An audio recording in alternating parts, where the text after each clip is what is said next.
Creation of sinking funds cited as a major reason for Ghana's return to the IMF. This and many more coming up shortly. Good evening. Welcome to Business Brief here on TV3. My name is Michael Obodu. Before we bring you our top story, let's check out some other business stories that have been making the rounds. Today in business, Ghana's fiscal deficit of 9% of gross domestic product was the highest in West Africa in 2022. The African Development Bank West African 2023 Economic Outlook report has revealed. According to the report, the fiscal deficit to GDP fell by 0.2% from 9.2% in 2021. The Public Interest and Accountability Committee, PIAC, has reiterated its stance that the GNPC should deposit all proceeds made through Jubilee Oil Holding Limited into the Petroleum Holding Fund. Addressing the media, Chairperson of PIAC, Professor Kwame Adum Frimpong, said this will be in accordance with the Petroleum Revenue Management Act.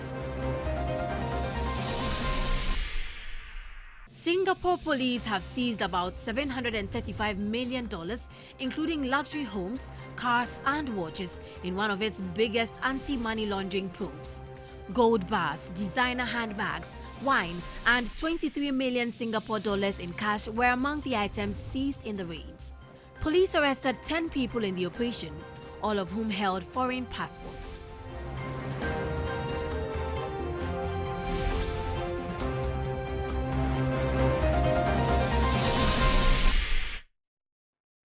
Well, let's bring you our top story now. As co-chair of the Ghana Extractive Industries Transparency Initiative, Dr. Steve Mantea has observed that the creation of the sinking fund heightened the country's appetite for borrowing. This, he says, has led to the current economic turndown.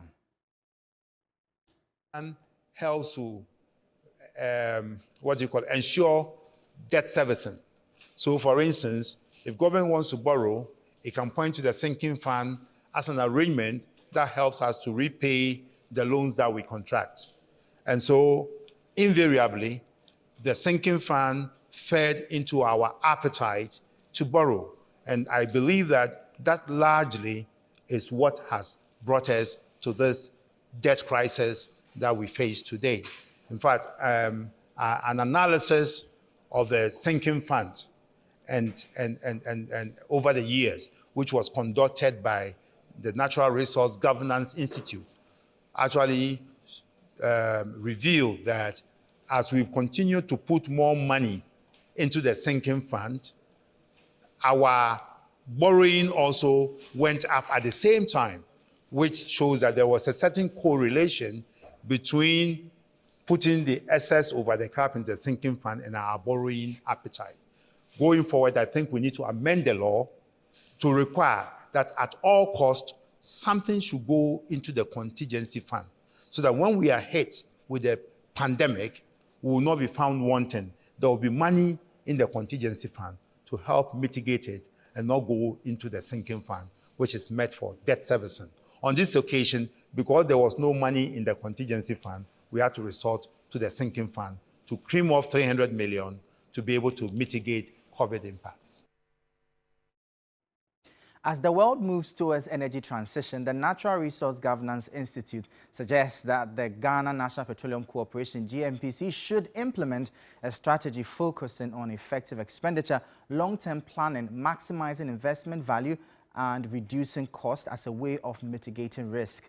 Dennis Jayiri, Senior Programs Officer at the Institute, emphasized the importance of GNPC diversifying its investments, especially in the renewable sector, to help check the potential impact from energy transition. As we indicated, there's no one-size-fits-all solution to this energy transition risk discussion. But what we are trying to say is that each NOC has to look at a range of possibilities that it can pursue. So NOCs such as GNPC must look at the potential that they have in the country. Do you have a potential? So for instance, considering that Dangote refinery is already set up and is about to kick off, do you have that equal capacity to compete in the region? If you do not, which gaps are you seeing? Which niches are you looking at taking advantage of? So for instance, we cited the issue of lithium.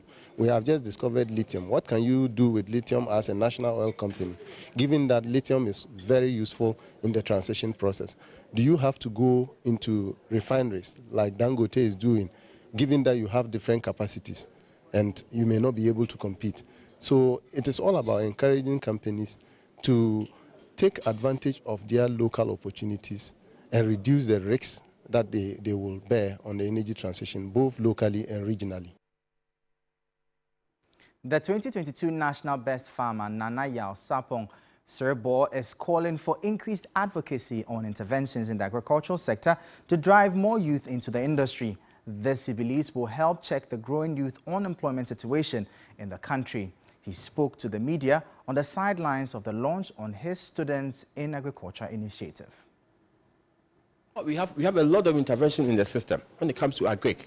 A lot of intervention, and it keeps on increasing. And a lot of people don't even know where these interventions are. So that is where we come in, to come and let these people know that, if you want to do this, if you want to go into aggregation, if you want to, you can access all these things through maybe USAID, mobilizing to feed, yes, the future and all that. So we are creating an atmosphere that will be conducive and enabling for the youth to access knowledge, information, and education, and to also build capacity to go into very good agriculture. Let's now turn our attention to the currency market and find out how major forex are faring.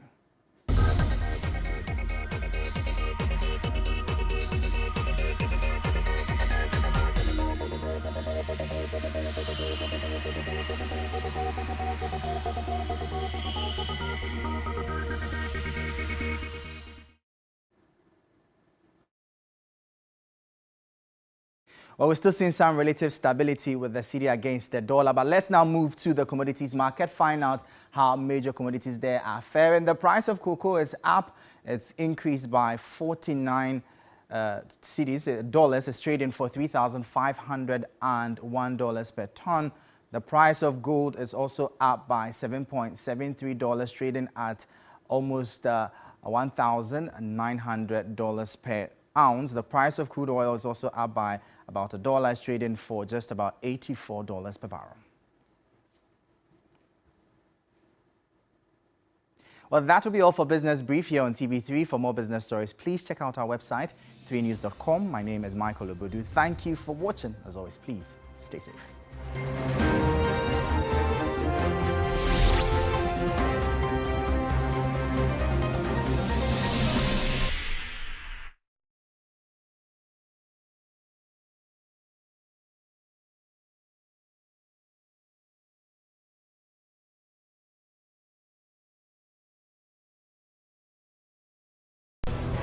This confessor came in with quite an attitude. He says he is angry. I mean, Opobikra Papa Deniso. A few months ago, I was ill.